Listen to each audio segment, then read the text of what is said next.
اللہ کی سب سے بڑی یہ نعمت ہے کہ اللہ تعالیٰ ہمیں کسی کام کرنے کا حکم فرماتے ہیں، بہت بڑی نعمت ہے۔ یعنی بادشاہوں بادشاہ قادر مطلق پروردگار اعظم مجھے کہے کہ سجدہ کر، سبحان اللہ، کہاں میں ہے؟ اس کے پاس کتنے بڑے بڑے فرشتے ہیں، کیسے کیسی عبادات گزار کرنے ہو رہے ہیں، وہ تو درخت بھی اس کو سجدہ کریں، پتھر بھی سجدہ کریں، چڑیاں بھی سجدہ کریں، آسمان پہ اڑتے ہر پرند سجدہ اس کو کرے۔ تو مجھے آپ یہ بتائیں کہ مجھے کیوں کہہ رہا ہے وہ ایک گندے انسان کو، ناپاک انسان کو کہہ رہا ہے تو مجھے، میرا دل کرتا ہے ساری کائنات میں سے تو مجھے سجدہ کر۔ سوچیں، تو یہ سب سے بڑی نعمت ہے اللہ تعالیٰ کی۔ بالکل امیڈیٹلی میرے دل میں یہ بات، عجیب بات ہے یہ کہ ہم نعمتیں بہت سی دوسری چیزوں کو نعمت سمجھتے ہیں، نعمت تو کوئی اتنا بڑا آدمی مجھے کام کرنے کا حکم عطا فرمائے۔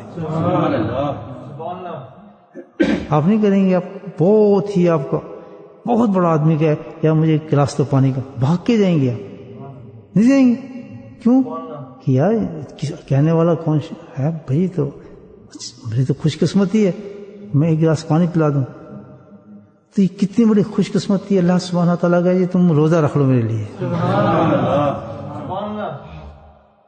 اللہ تعالیٰ کہ تم میرے لیے تھوڑا سا قرآن کی تلاوت کر لو، سبحان اللہ، تو اس کے پاس کچھ اس کو سنانے والا کوئی نہیں، قرآن اس کی مخلوق میں کوئی نہیں ہے قرآن سنانے والا، وہ کسی اور سے سن نہیں سکتا قرآن، مجھے بتائیں آپ۔ تو ہر امر جو حکم ہے اللہ تعالیٰ کا وہ انسان کے لیے ایک بہت بڑی نعمت ہے۔ اگر نہ مجھے حکم دیتا میں کیا کرتا؟ پتھروں کو کہتا چھوڑو انسان کو، تم کرو مجھے سجدہ۔ پتھر تو بھاگ بھاگ کے کرتے، درخت بھاگ بھاگ کے کرتے، دیکھا نا آپ نے۔ تو یہاں ایک نقطہ سن لیں آپ کہ یہ جو چیز ہے نا کہ اس کو ہم بوجھ سمجھتے ہیں، اللہ کے حکم کو کرنے کو، یعنی آدمی کوئی بہت بڑا آدمی آپ کو کہے پانی پلاؤ، آپ اس کو برڈن سمجھیں، بتائیں کیا حال ہوگا؟ اس کو ملے گا کچھ؟ اس سے کچھ نہیں ملے گا، نہ اس بندے کی مہربانی ملے گی، نہ شفقت ملے گی، نہ محبت ملے گی، نہ اس کی کوئی نزدیکی ملے گی، کیونکہ جب اتنا آدمی اس کو اتنا سا کام کہا تم میرا کام کر دو، تو کام کرنے میں اس کو دشواری ہو رہی ہے۔ آپ سوچیں، تو یہ فیلنگ انسان کی سنسیئرٹی کو بتا دیتی ہے کہ وہ انسان اس دوسرے انسان سے کتنا سنسیئر ہے۔ یہ بھی ایک بہت اونچا نقطہ آ گیا۔ ہم کہتے ہیں ہم تو جی اس سے بہت سنسیئر ہیں، ہم تو بہت سنسیئر ہیں۔ پتہ جب کرتا ہے کہ جب کوئی آپ کو کوئی ایسا وہ آدمی کام بتا دے اور وہ آپ کی طبیعت پہ بوجھ بننے لگے اور آپ اس کو کچھ کسک سی محسوس کرنے لگے، تو آپ فوراً سمجھ جائیں اس چیز کو کہ میرا جو فعل ہے اس آدمی کی طرف سے ٹرانسپیرنٹ ہو گیا کہ مجھے کچھ ملنا نہیں اس سے۔ سبحان اللہ، اس سے میں حاصل کچھ نہیں کر سکوں گا۔ خود انسان کی اپنی فیلنگز بتا دیں گی، کیونکہ یہ اللہ تعالیٰ کی طرف سے یہ کام ہوا ہے کہ تو اس آدمی سے کچھ، کوئی بھی آدمی ہو کہ تو اس سے اگر کچھ لینا چاہتا ہے تو لینے سے پہلے کچھ دینا پڑتا ہے۔ سبحان اللہ۔ تو ہم اللہ سے چاہیں یہ دے دو، وہ دے دو، فلاں دے دو، اللہ سے ہر وقت ڈیمانڈ ہو، دینے والی وہی ذات، اور جب وہ کوئی کام بتائے تو ہمارے دل میں کسک آ جائے، سستی آ جائے، ہم پیچھے ہٹ جائیں، تو یہ انسان کی بات تھی، تو اللہ کیا دے گا اس انسان کو؟ مجھے بتائیں، تو توقع کر سکتا ہے کہ آدمی کچھ حاصل کر لے، یا آدمی اللہ تعالیٰ کو کرم رحمتیں حاصل کرے اس طریقے سے؟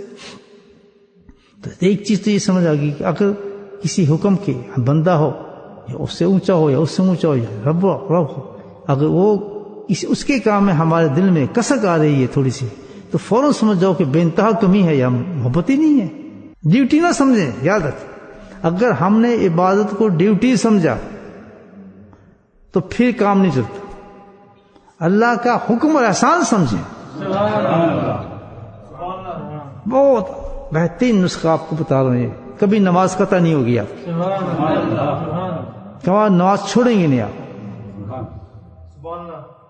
کبھی نہیں چھوڑیں گے۔ جب بھی اللہ تعالیٰ کے فرائض کا کوئی حکم آ رہا ہے، ہم کہتے ہیں دل میں چاہتا ہوں، میں آپ کو نسخہ بتا دیا نا آج،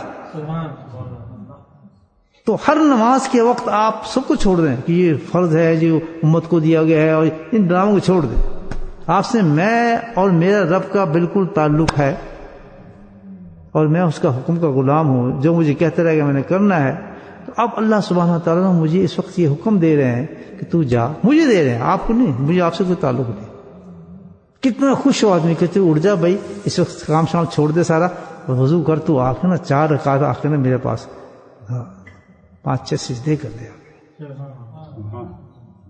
مست ہو کے جائے گا آدمی.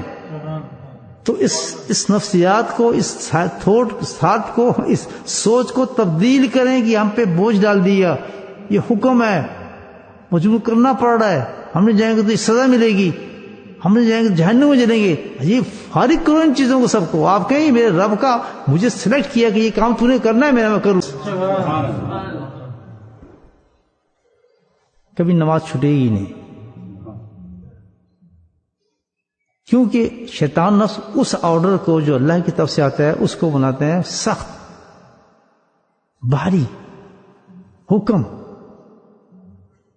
تو اس جب کوئی حکم ہوتا ہے وہ تو ڈیفرنٹ ہوتا ہے، وہ تو بھاری ہوتا ہے، وہ تو ڈیفرنٹ ہوتا ہے. وہ نفس اس کو بہت بھاری بنا دیتا ہے، یہ تو بڑا مشکل ہے، میں نہیں کر سکتا.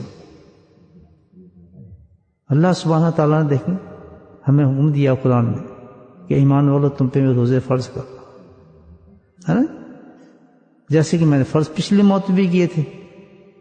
لیکن اس کا مقصد تھا، اللہ تعالیٰ نے بتایا کہ میں چاہتا ہوں تمہیں جہنم کی آگ سے بچا لوں، لعلکم تتقون، تاکہ تم میرے محبوب بندے بن جاؤ. تتقون کا مطلب یہی ہے کہ تو مجھ سے پیار کرے، میں تجھ سے پیار کروں. کتنا بڑا انعام دے رہا ہے اللہ تعالیٰ. بتائیں اب یہ بوجھ ہے؟ مجھے پتا ایک عاشق ہو کہ انعام ساتھ آ رہا ہے کہ یار 30 دن تو نے بھوکا رہنا ہے، اس کے بعد میں تجھے انعام دینا چاہتا ہوں، اس کے بعد وہ انعام یہ ہوگا کہ تجھے ایسا پاک کر دوں گا تو میرا محبوب بن جائے گا. بس اگر تجھے یقین ہے تو پورے قرآن کے اندر متقین کی تو حالات پکڑ، اللہ تعالیٰ کیا کیا بتاتا ہے کہ متقین کے لیے میں نے کیا کچھ کیا ہے جنت میں. تو وہ متقی بنا رہے ہیں اللہ تعالیٰ نے 30 دن.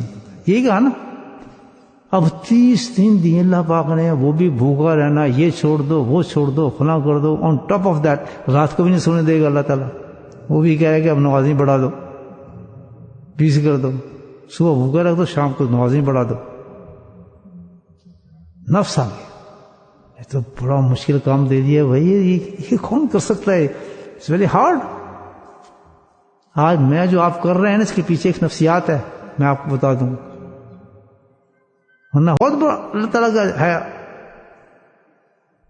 30 دن کسی امت کو نہیں کہا اللہ تعالیٰ نے فرض کیے، ان کے تھوڑی دیر معاملات. جو محبوب ہوتا ہے اور جس کو اعلیٰ درجے دینا تو اللہ آزماتا بھی اس کو زیادہ ہے.